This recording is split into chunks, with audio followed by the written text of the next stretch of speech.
Всем привет! Неоднократно все, наверное, сталкивались с тем, что скрипит панель. Мне это достало, пришлось вот так все разобрать, по запчастям все. И получается, я до этого предварительно вот проклеивал вот эти места. Вроде какое-то время изначально панель, когда машину взял, не скрипела. Потом началось. Начал искать. Разобрал опять здесь. Вот берешь вот эту панельку. Вот так вот. Она скрип. Не мог понять, в каком месте. Лазил и все на свете. А когда снял вот эту консоль, начал уже вот этот бардачок поднимать. Все равно скрипит.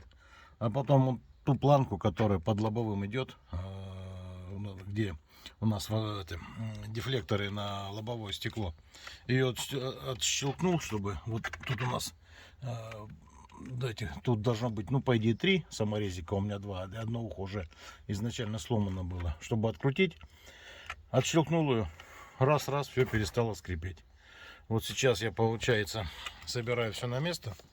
Здесь тоже у нас вот такие фиксаторы, которые у нас входят вот сюда. Поэтому сейчас хочу сразу все это дело посадить, значит, проклеить карпетом, и значит, все вот эти направляйки, защелки, которые под лобовым стеклом, тоже буду все проклеивать полосочками карпета.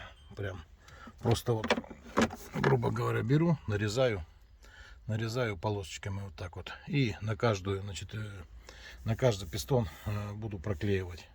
Ну, надеюсь, это спасет. Потом вам покажу, скрипит, не скрипит. Ну что, друзья, все собрал на место. Маленечко, значит, сразу здесь решил перекроить, потому что мне вот эти подстаканники пепельницы не нужны. Подстаканники только под маленькие стаканчики. Кружку, термокружку туда не поставишь. Поэтому здесь хочу сделать сразу столик, ну и может быть там какой-то типа небольшого бардачка.